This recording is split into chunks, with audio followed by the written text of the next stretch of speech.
Okay, so now the last chapter remaining in your syllabus is compromise, arrangement and merger. ठीक है, compromise, arrangement, merger. इसका नाम ये है. This is only procedures. This is full of procedures. Compromise and arrangement एक ही चीज़ होती है actually. ठीक है, it's called compromise and arrangement.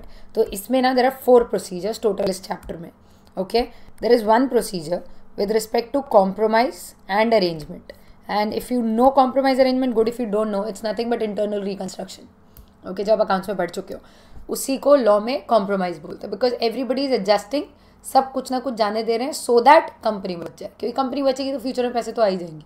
Okay, where on the other hand you have 3 procedures, क्योंकि टोटल 4 है. 3 procedures only on merger and amalgamation. I told you this when we were doing 191. Law में इस बात से फ़र्क नहीं पड़ता कि मर्जर कैसे हुआ, फ़र्क इससे पड़ता है मतलब उसको मर्जर बोल रहे हैं, अमालगमेशन से फ़र्क नहीं पड़ता. फ़र्क इससे पड़ता है कि how did you do it. Okay, ये 2 टाइप के you already no.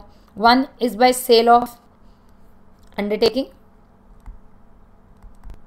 Another one is by sale of shares. ये आपने नाम सुन रखे हैं, you know how does this happen. But when you talk about the next one which is तीसरा क्या है, this is nothing but we remember it as arranged marriage. Guys, arrange marriage क्यों? क्योंकि ना हमें करनी ना सामने वाली पार्टी को करनी, बट पब्लिक इंटरेस्ट में सीजी ने करवानी. ओके, सो इसका पूरा प्रोसेस भी जो है ना इज क्वाइट सिमिलर. ठीक है, जैसे just me something, just listen to the question carefully. In which type of marriage, love और arrange, in which type of marriage would you be willing to adjust more? I am not asking किस में करना पड़ेगा. In which will you be willing more? Love marriage. Why? हमको करनी थी and love is blind. ठीक है, where as arrange marriage में क्या है, हमने तो करनी नहीं थी, तुमने करवानी है. तो हमारे क्राइटेरियाज इतने होते हैं that if there is somebody who was to really match that criteria, तो उनको ऊपर से उतर के आना पड़ेगा. ओके, दैट इज बिकॉज हमने करनी नहीं है ना, तो हमारे नखरे भी ज़्यादा है, और जहाँ हमें करने चलता है. तो इसलिए पब्लिक इंटरेस्ट ये जो है अमालगमेशन इन पब्लिक इंटरेस्ट, इसमें पार्टीज के नखरे भी थोड़े ज़्यादा है. Is this okay? So let's understand this. So talking about सबसे पहले कॉम्प्रोमाइज अरेंजमेंट का मर्जर. दिस इज अ छोटा सा 8 स्टेप का procedure, 8 steps which we remember as अदनी, IASR. Initially it would look like क्या है यार ये अदनी IASR, 10 बार के बाद वो याद हो जाता है. ठीक है, and during the procedure only 4-5 बार हो जाएगा and you remember it. And I hope I have told you this many times. First time तो हर चीज़ मुश्किल होती है, फिर आदत हो जाती है, वैसे इसकी भी हो जाएगी. ठीक है, सो अदनी IASR 8 step procedure. You can't play with the procedure, क्योंकि अगर आपने प्रोसीजर ऊपर नीचे किया तो कोर्ट के पास एप्लीकेशन बाद में जाएगा, कोर्ट का सैंक्शन पहले आ जाएगा. Is this okay? So now talking about the first procedure which is procedure for compromise and arrangement. Okay, compromise arrangement का जो प्रोसीजर है विच वी रिमेंबर एज अदनी, गाइस स्पीक अप, IASR. ठीक है, now talking about the first step, step 1. अगर आपको compromise करना है, मतलब दोनों पार्टीज के बीच सुलह होनी है, तो उन्होंने पहले अपनी सुलह की scheme, the scheme for compromise, they have to make themselves something that matches both of them. Then you will go to the tribunal और कोर्ट आस्किंग कि भाई तुम भी हाँ बोलो इसके लिए, बट पहले अपनी स्कीम तो बनाओ. स्कीम बनाने के बाद अप्लाई करते हो आप. So A is application to NCLT. Okay, and now what is the procedure? CMCL can make an application to NCLT. ठीक है, with the application they will have to give scheme for compromise that they have made, scheme for compromise that they have already made amongst themselves. Okay, now the question is CMCL कौन है? CMCL is company, members, creditors and liquidator. Okay, they'll have to make an application to NCLT saying कि हमको ये scheme है हमारी, आप please इसको approve करो. ना if you understand why will they approve immediately ना. ठीक है, बट उससे पहले next step before approving they have to do something else. So that is step 2. Okay, ना A was application, yeah, D is the next thing, D is directions by NCLT. So now once NCLT receives the application, it is not necessary वो accept करे. और accept करने का मतलब यहाँ पे ये होता है that NCLT will ask you कि कॉल अ मीटिंग, बिकॉज हो सकता है ना सिर्फ कुछ लोगों ने अप्लाई किया है. This application could have come only from some people also. या तो application could have come only from some people, तो बाकियों की मीटिंग बुलाओगे, उनसे अप्रूव कराओगे, तभी तो NCLT अप्रूव करेगा, वरना it's like NCLT said yes and your people said no. Okay, so just for that, directions by NCLT. Over here ना, the next step में it's NCLT ना will सबसे पहले after you given the application they will check whether the application that you gave is prima facie on the face of reasonable and workable.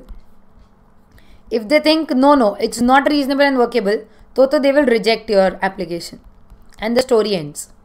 But if they feel it is reasonable and workable, they'll ask you to call and hold a meeting. Meeting मतलब if you understand, compromise किसके साथ हो सकता है, या तो members के साथ होता है या creators के साथ होता है. So whoever's compromise it is, तुम उनकी meeting बुलाओ and उस meeting पे resolution pass कराओ. And you understand they call it call and hold a meeting because if you just call and quorum does not come, you can't say compliance हो गया. You have to actually hold a meeting also. ठीक है? So you will call and hold a meeting. ठीक है? And this meeting will be as per orders of NCLT. Even if it contradicts the Companies Act. जो NCLT बोले वो fine. Is this okay? This is step 2. Step 1 क्या था? Application. Step 2 वो application देख के directions देंगे. फिर coming to step 3. Okay? N. Now, step 3 is notice to statutory authorities. Statutory authorities मतलब NCLT ना,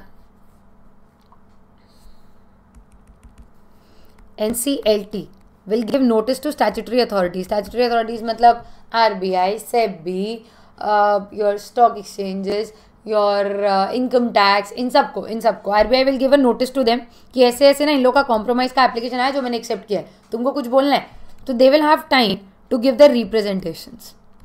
Okay, ये representation they are supposed to submit if they wish to. Okay, and after these representations come, NCLT will listen to them. Obviously, it is not bound to follow their representations, but it is bound to send them notice. Is this okay? ये हुआ step 3. After step 3, next step is obviously step 4. ADN हो गया, ADN. अब step 4. Step 4 is I. जैसी procedure वाले chapters की खासियत ही होती है, अगर अपने प्रोसीजर का निमोनिक ठीक से याद रख ले, अंदर का content, these questions come for 8 to 12 marks and इसमें आपको पूरे मार्क्स मिलते हैं if your procedure is right. तो इसलिए this is very scoring. Risk है बट स्कोरिंग भी है. Okay, so higher the risk higher the return वाला फंड है. Step 4 ADNI. नाउ उसने मीटिंग बुलाने बोला जो हमने अब तक बुलाई नहीं है. सो इंटीमेशन टू मेंबर्स और क्रिएटर्स जिसकी भी मीटिंग करवानी है, दोनों की करवानी है तो दोनों की individual meetings you will have to call. So separate notices. Now, coming back, who will send the notice? Company has to give notice. Okay, to members or creditors, जिसका भी मीटिंग हो. इस नोटिस के साथ again they will have to give the scheme, ताकि public घर से scheme पढ़ के आए. हेलो, ठीक है. This notice is to be given by the company to the members creditors so that meeting हो पाए. नेक्स्ट स्टेप 4 के बाद next step that we have is obviously step 5.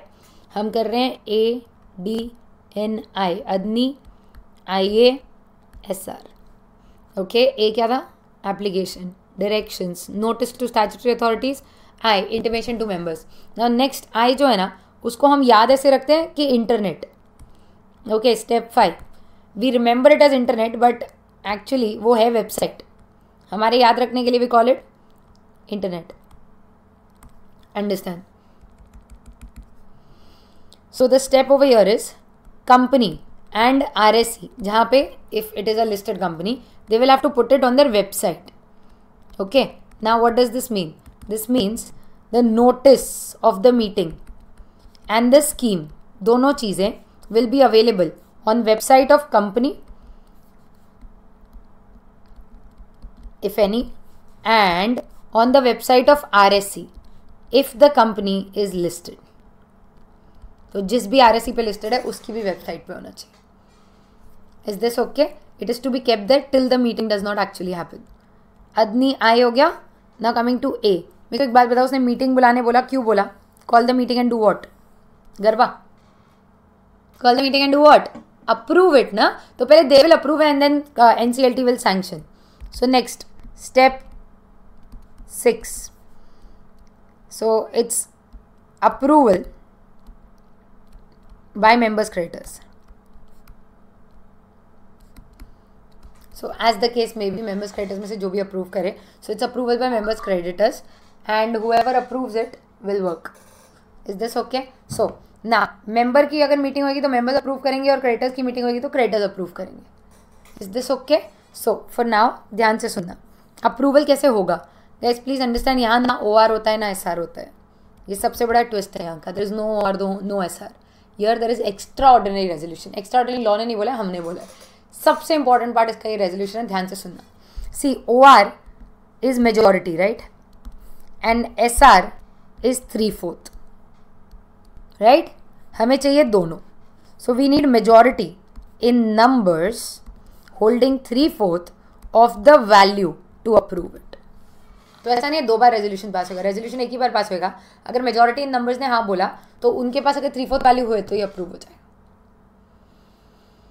Make sense? या okay. So majority in number holding 3/4 of the value should agree. पक्का? ठीक है, तभी जाके अप्रूव होगा. ये एक्स्ट्राऑर्डिनरी होता है. ओके ना, स्टेप 6 के बाद नेक्स्ट इज स्टेप 7. अदनी आई ए हो चुका है, अब एस और आर बचा. जैसे ही you will approve then there is sanction by NCLT. They may sanction या they must sanction. Obviously must कहाँ से आ गया? दे मे और may not sanction, but they will sanction only if it is bona fide and it is in public interest. Is this okay? Then coming to the last one, step 8. एक बार उन्होंने sanction कर दिया. Now you have to file that order with ROC. Filing of order with ROC. Okay, and this is to be done by the company within 30 days. And this order will be effective only when it is filed.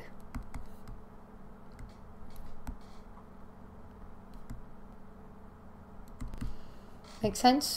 फिलहाल अगर आप अपनी book बंद रखोगे ना किसी भी procedure में, it would be better. Reason being, procedures याद करने, कंपेयर करने जाओगे एक आध पॉइंट इधर उधर you will get confused. Try remembering these. Okay, so now this was the first thing. So if you recollect, हमने ये बात की थी कॉम्प्रोमाइज अरेंजमेंट, अदनी IASR हो गया. अब हम जाएंगे मर्जर्स में जिसमें 3 है. They are quite easy because this has only 4 steps, this has 6 and this has actually 5. We can call it 6 क्योंकि लास्ट वाला तो एक लाइन है. ओके, ये इतने डिफिकल्ट नहीं है जितना अदनी IASR फिर भी था. 8 स्टेप थे. ठीक है, सो now talking about the next one. This one is procedure for merger.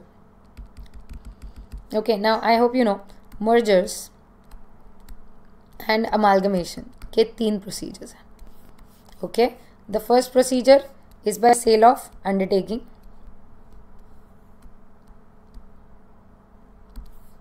Second वाला is by sale of shares. And third वाला is in public interest. Make sense? ठीक है, अब एक एक करके बात करते हैं. ये first is very easy because it is just 4 steps. Okay, and the steps are very easy also because it is ADOF. बस 4 स्टेप ADOF. ठीक है, इसका भी easy है because it's OARDOA. हाँ OARDOA. OARDOA. No. OARDOA. ठीक है, ये प्रोसीजर है. ये सबसे इंटरेस्टिंग है, बेस्ट है. And then public interest is, I don't know how do you pronounce this. What is this? How do you pronounce it? पकाओ T is just terms and conditions. इसलिए मेन प्रोसीजर पकाओ है, मतलब उसका mnemonic पकाओ है. Procedure मस्त है. Is this okay? ठीक है, अब सुनो मेरी बात. सो लेट्स टॉक अबाउट एडॉफ फर्स्ट, फिर पकाउटी तक जाना है हमें. एंड जैसे ही पकाउटी हो जाएगा अपना एज गुड एज सिलेबस खत्म हो जाएगा यार. ठीक है, ओके, सो आगे बढ़े, ठीक है. सो लेट्स स्टार्ट विद एडॉफ. This is amalgamation by sale of undertaking. इसमें कैसे हो रहा है बताएं. Both the companies decided to get amalgamated. ठीक है, तो पहले अक्वायरर कंपनी ने टारगेट कंपनी के पास गए, उनसे बातचीत की, उनके बोर्ड को कन्विंस किया, बोर्ड ने शेयर होल्डर्स को कन्विंस किया, शेयर होल्डर्स ने एसआर पास कर दिया, then you are going to the court. तो यहाँ पे ना मीटिंग करवानी नहीं पड़ेगी, ये चेक करना होगा कि मीटिंग ठीक से हुई थी ना, because by the time these people came to us SR was already passed.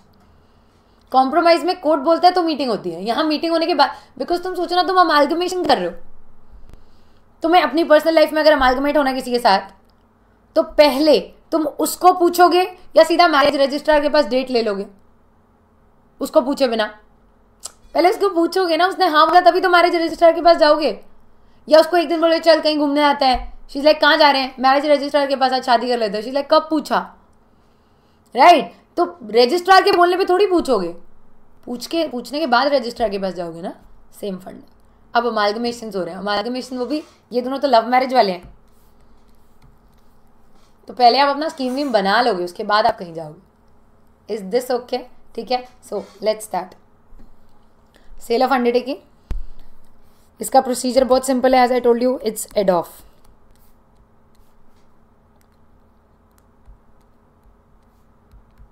Okay, ध्यान से सुनना. A is application to NCLT. सबसे पहले you have to make application to NCLT. ठीक है, नाउ द क्वेश्चन इज, इस एप्लीकेशन में मैं क्या ध्यान रखूँ?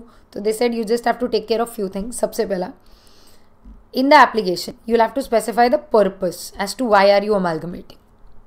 ठीक है, whatever it could be, setting off loss of the company और व्हाटएवर, कोई भी रीजन चलेगा, but purpose has to be specified. Then you have to give the contents of scheme along with it. So contents is basically with the application you'll have to give scheme of compromise, scheme of amalgamation जो आप बना के बैठे होगे, जिसमें purchase consideration वगैरह लिखा होगा.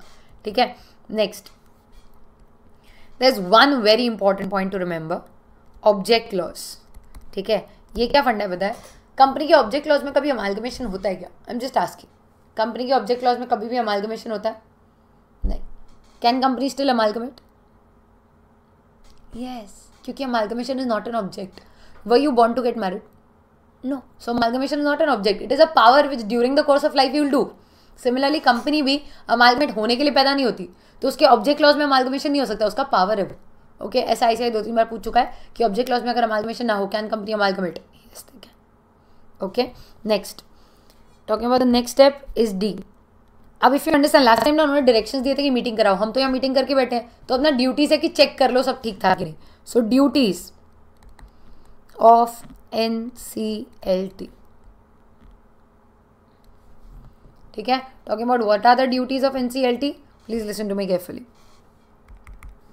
सबसे पहली चीज duties of NCLT में पहला thing that you have to take care of, I'll write with some other color so that you can see it because they'll merge otherwise.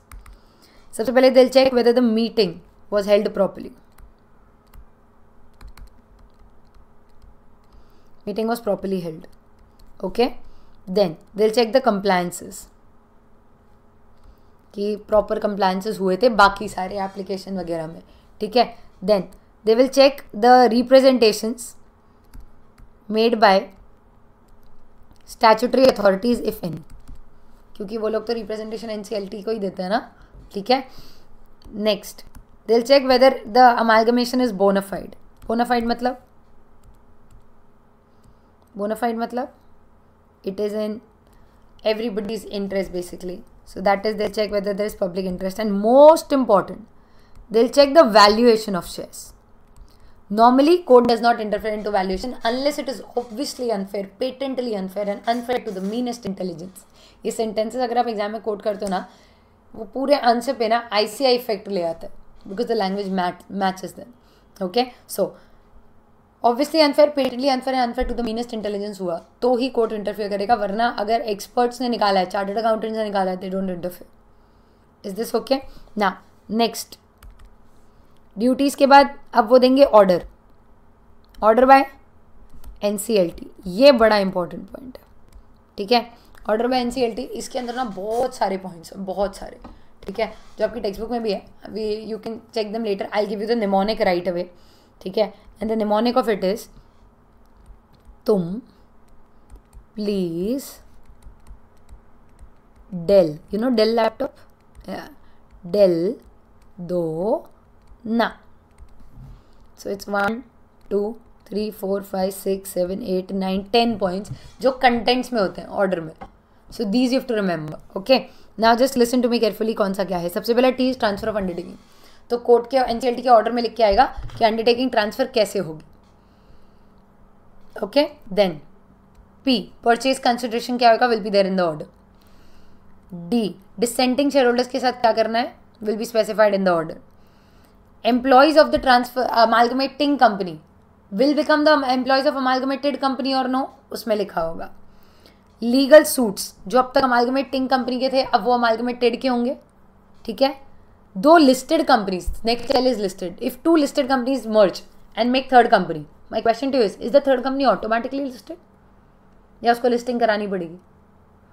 Obviously करानी पड़ेगी, सर्टिफिकेट थोड़ी है, लिस्टिंग तो आपको नई कंपनी की करानी पड़ेगी। सो दिस इज द पॉइंट कि 2 लिस्टेड कंपनीज भी मर्ज हुई तो बनेगी unlisted he, unless they get it listed, okay. Next D is dissolution without winding up, which is a rare order which they can pass for any of the transferring companies, okay. Next O is others as they consider necessary. N is NRI shareholder, because if there is NRI shareholder then non-resident shareholder is to be paid separately as per the rules of FEMA, ठीक है। तो उसका payment कैसा होगा वो भी order में लिखा होगा। And most important, most interesting, authorise share capital, you know company की ऑथोराइज शेयर कैपिटल के हिसाब से उसकी फीस होती है इनकॉर्पोरेशन की। Later on if I increase my authorise share capital मेरे को एडिशनल फीस देनी पड़ती है। अब होगा क्या, amalgamating company became amalgamated company, let's say A और बी 2 थे, फिर ए ने ना बी को एब्जॉर्ब कर लिया, अब सिर्फ ए ही है। अब A had to give purchase consideration to B, ठीक है। And when they had to give purchase consideration to B, the only thing to be taken care of was वो परचेज कंसिडरेशन देते टाइम हमारा ऑथोराइज शेयर कैपिटल अगर sufficient नहीं हुआ तो उसको इंक्रीज करना पड़ेगा। इंक्रीज करने के लिए आरओसी को फीस देनी पड़ेगी। For that moment devised incremental fees that is asking for, उसके सामने पहले set off the A authorise share capital का fees which B has already paid. B ने भी तो दी होगी ना, लेकिन अब बी तो रही नहीं, बी तो हम में आके मर्ज हो गई, बट अब हम एक हैं, तो उसने जो फीस दी थी उसके सामने तुम्हारी जो इंक्रीमेंटल है उसको सेट ऑफ करके जो बैलेंस बचेगा उसे उतनी देनी पड़ेगी, ठीक है। That is authorise share capital. And lastly F filing, जब ऑर्डर आ जाएगा you will file it, filing of order. Now the question is, you will file the order with whom? You file the order with ROC within 30 days. Make sense? ठीक है। Now this was head off, मतलब ये वाला। Now coming to ORDOA, something logical, reasonable, everything, okay. So talking about the next one, sale of shares. Sale of shares से होएगा तो we call it OA, RD, OA, ठीक है। अब OA RD OA ध्यान से सुनना। सेल ऑफ शेयर्स में इफ़ यू रिमेंबर क्या होता है, मैंने 191 के टाइम पे बताया था, सेल ऑफ अंडरटेकिंग में दोनों कंपनीज प्यार से अमालगमेट होती है। सेल ऑफ शेयर्स में थोड़ा हॉस्टाइल होता है।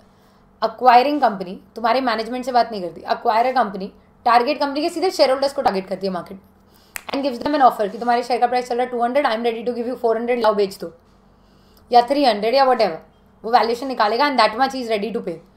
Now people have to accept और रिजेक्ट, शेयर होल्डर्स सीधा। अगर उन्होंने 90% एक्सेप्ट कर लिया then the company is transfer, okay. पहली चीज। सो यहाँ पे ना सबसे पहले एप्लीकेशन टू कोर्ट होएगा कि offer to share holders, offer to share holders, first चीज। दूसरी चीज for you to remember, very important, यहाँ पे ना टाइम लिमिट ना we remember as 4:1, 4:1 is the time limit, okay. मतलब पहली टाइम लिमिट 4 मंथ्स होती है, second 2 months, third 1 month, okay. Now just listen to me carefully, you will understand it. सबसे पहले O is offer to shareholders of target company. This offer is to be kept open for some time, okay, but this can be kept open for a maximum period of 4 months. कोई भी offer की बात आगे बढ़ने के लिए what do you require? Acceptance. The offer to go ahead should be accepted, okay. Acceptance has to be minimum 90%. acceptance has to be minimum 90%, and even in that this should come before offer closes.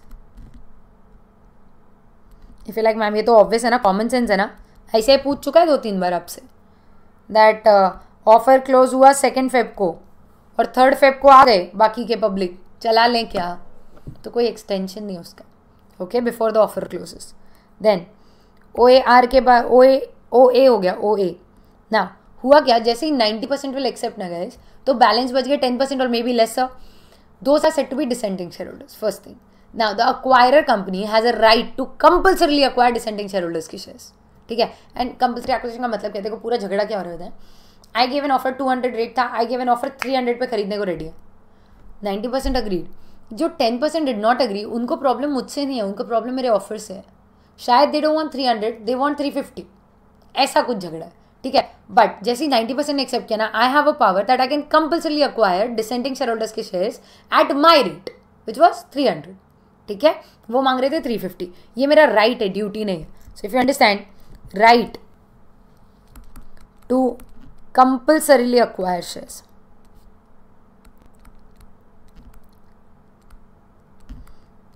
Of descending share holders, but this is right not duty. तुम चाहो तो वो बचे हुए को दे दो 50 रुपये ज़्यादा पर शेयर के हिसाब से, वट एवर यू लाइक. ठीक है, now dissenting share holders you have a right. So सबसे पहले if you want to exercise that right, you will have to send a notice of compulsory acquisition to them.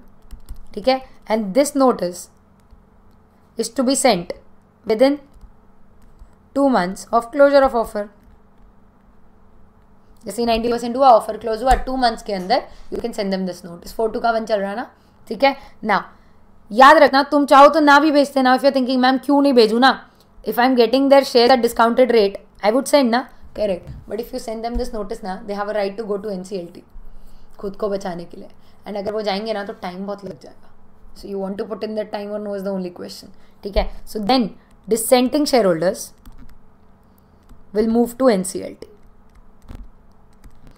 कि हमें इस compulsory acquisition से बचाओ, but that they have to go within 1 month of receipt of notice.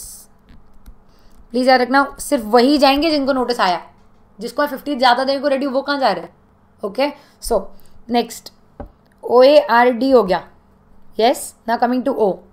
जैसे ही आप जाओगे descending share holders NCLT के पास जाएंगे, NCLT ने ऑर्डर देना है. So this is order of NCLT.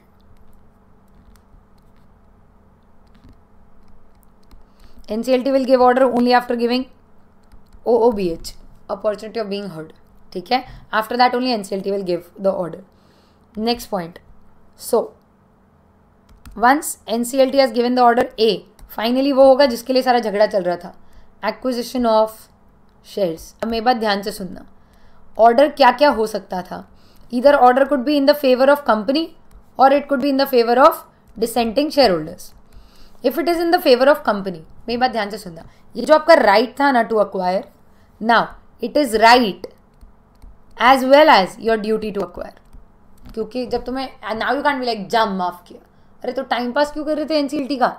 Okay, where as if dissenting share holders win the case, forget about duty, it is not even your right. अब उनको उनके rate पे ही खरीदना. Is this okay? Hello, make sense? ठीक है, so this is OARD. Offer दोगे, accept होगा, फिर कंपल्सरी एक्विजिशन करना है, किया तो वो जाएंगे डिसेंडिंग शेयर होल्डर्स, वहाँ उनका जो ऑर्डर आएगा उस हिसाब से एक्वायर हो जाएगा. And if you see this is 4(2) का 1.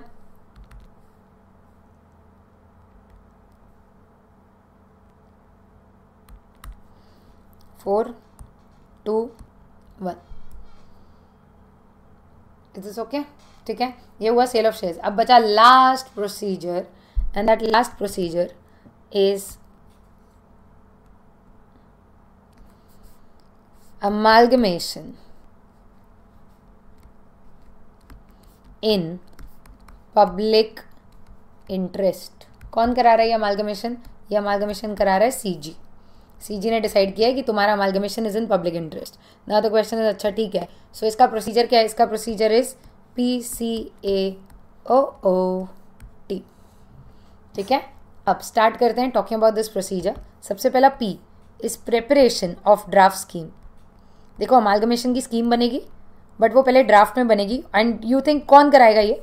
अमालगमेशन कौन करा रहा है? सीजी। तो स्कीम कौन बनाएगा? CG. Preparation of draft scheme of amalgamation, this is made by central government, but there is just one criteria over here. Okay, सिर्फ एक लौता क्राइटेरिया है that the stake after amalgamation of the people before amalgamation should not reduce. The stake should not go down. But that's not possible, right? ऐसा कैसे होगा? तुम amalgamate होगे उसके बाद कुछ तो कम होगा ना. तो they said कोई बात नहीं, अगर हुआ ना तो you'll have to give compensation. So the best part about this procedure is अगर first step सही से हो जाएगा तो second नहीं आएगा, क्योंकि अगर stake कम नहीं होता तो compensation नहीं होता. ठीक है. Second step is compensation. Compensation अगर सही है तो ठीक, नहीं तो फिर third step is appeal against compensation. तो second ठीक से third नहीं आता. Are you getting it? ऐसे वाला सीन है ये. So talking about next step C, it is compensation. Sorry, appeal against compensation.